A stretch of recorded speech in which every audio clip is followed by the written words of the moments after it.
किसी शहर के रेलवे स्टेशन पर एक भिखारी रहता था। वो वहां आने जाने वाली रेलगाड़ियों में बैठे यात्रियों से भीख मांगकर अपना पेट भरता था। एक दिन जब वह भीख मांग रहा था तो सूट बूट पहने एक लंबा सा व्यक्ति उसे दिखा। उसने सोचा कि यह व्यक्ति बहुत अमीर लगता है, इससे भीख मांगने पर यह मुझे जरूर अच्छे पैसे देगा। वह उस लंबे व्यक्ति से भीख मांगने लगा। भिखारी को देखकर उस लंबे व्यक्ति ने कहा, तुम हमेशा मांगते ही रहते हो, क्या कभी किसी को कुछ देते भी हो?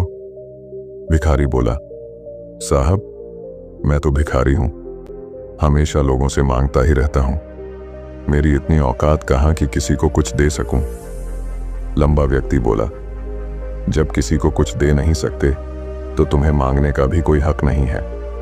मैं एक व्यापारी हूं और लेन देन में ही विश्वास करता हूं। अगर तुम्हारे पास मुझे कुछ देने को हो तभी मैं तुम्हें बदले में कुछ दे सकता हूं। इतना कहने के बाद वह लंबा आदमी ट्रेन में बैठकर चला गया। इधर भिखारी उसकी कही गई बात के बारे में सोचने लगा। उस लंबे व्यक्ति के द्वारा कही गई बात उस भिखारी के दिल में उतर गई। वह सोचने लगा कि शायद मुझे भीख में अधिक पैसा इसीलिए नहीं मिलता क्योंकि मैं उसके बदले में किसी को कुछ दे नहीं पाता हूं।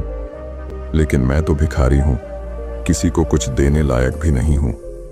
लेकिन कब तक मैं लोगों को बिना कुछ दिए केवल मांगता ही रहूंगा?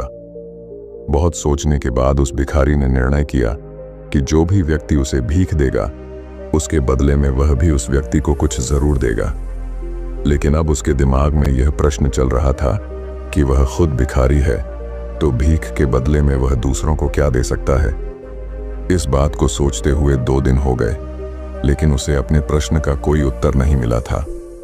तीसरे दिन जब वह स्टेशन के पास बैठा हुआ था तभी उसकी नजर कुछ फूलों पर पड़ी जो स्टेशन के आसपास के पौधों पर खिल रहे थे। उसने सोचा, क्यों ना मैं लोगों को भीख के बदले कुछ फूल दे दिया करूं। उसको अपना यह विचार अच्छा लगा और उसने वहां से कुछ फूल तोड़ लिए। अब वह ट्रेन में भीख मांगने पहुंचा। अब जब भी कोई उसे भीख देता तो उसके बदले में वह भीख देने वाले को कुछ फूल दे देता। उन फूलों को लोग खुश होकर अपने पास रख लेते थे।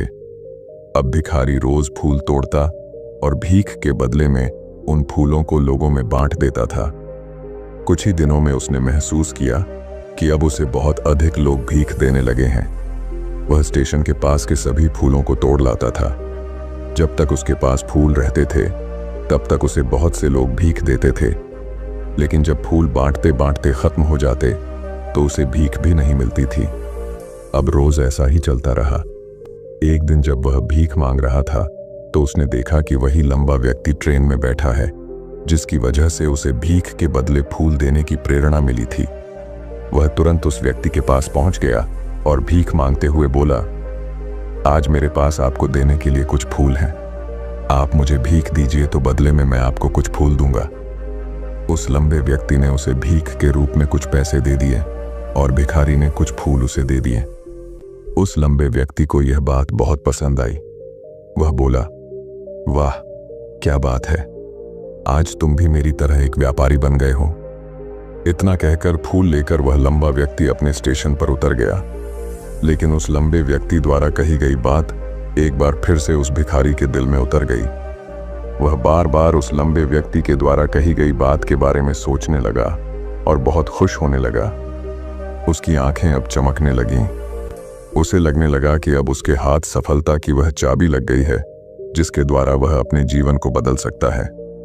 वह तुरंत ट्रेन से नीचे उतरा और उत्साहित होकर बहुत तेज आवाज में ऊपर आसमान की तरफ देखकर बोला, मैं भिखारी नहीं हूं, मैं तो एक व्यापारी हूं, मैं भी अमीर बन सकता हूं।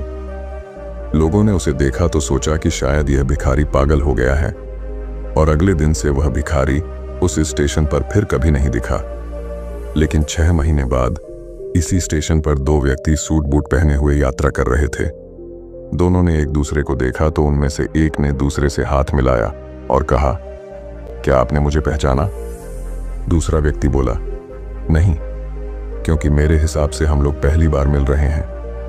पहला व्यक्ति बोला, नहीं, आप याद कीजिए, हम पहली बार नहीं बल्कि तीसरी बार मिल रहे हैं। दूसरा व्यक्ति बोला, मुझे याद नहीं, वैसे हम पहले 2 बार कब मिले थे? अब पहला व्यक्ति मुस्कुराया और बोला, हम पहले भी 2 बार इसी ट्रेन में मिले थे। मैं वही भिखारी हूं जिसको आपने पहली मुलाकात में बताया कि मुझे जीवन में क्या करना चाहिए, और दूसरी मुलाकात में बताया कि मैं वास्तव में कौन हूं। दूसरा व्यक्ति मुस्कुराया और अचंभित होते हुए बोला, ओह, याद आया, तुम वही भिखारी हो जिसे मैंने एक बार भीख देने से मना कर दिया था और दूसरी बार मैंने तुमसे कुछ फूल खरीदे थे। लेकिन आज तुम ये सूट बूट में कहाँ जा रहे हो और आजकल क्या कर रहे हो? तब पहला व्यक्ति बोला, हाँ, मैं वही भिखारी हूं, लेकिन आज मैं फूलों का एक बहुत बड़ा व्यापारी हूं और इसी व्यापार के काम से ही दूसरे शहर जा रहा हूं। कुछ देर रुकने के बाद वह फिर बोला, आपने मुझे पहली मुलाकात में प्रकृति का वह नियम बताया था जिसके अनुसार हमें तभी कुछ मिलता है जब हम कुछ देते हैं। लेन देन का यह नियम वास्तव में काम करता है। मैंने यह बहुत अच्छी तरह महसूस किया है, लेकिन मैं खुद को हमेशा भिखारी ही समझता रहा। इससे ऊपर उठकर मैंने कभी सोचा ही नहीं। और जब आपसे मेरी दूसरी मुलाकात हुई तब आपने मुझे बताया कि मैं एक व्यापारी बन चुका हूं। अब मैं समझ चुका था कि मैं वास्तव में एक भिखारी नहीं बल्कि व्यापारी बन चुका हूं। मैंने समझ लिया था कि लोग मुझे इतनी भीख क्यों दे रहे हैं, क्योंकि वह मुझे भीख नहीं दे रहे थे बल्कि उन फूलों का मूल्य चुका रहे थे। सभी लोग मेरे फूल खरीद रहे थे क्योंकि इससे सस्ते फूल उन्हें कहाँ मिलते। मैं लोगों की नज़रों में एक छोटा व्यापारी था, लेकिन मैं अपनी नज़रों में एक भिखारी ही था। आपके बताने पर मुझे समझ आ गया कि मैं एक छोटा व्यापारी हूँ।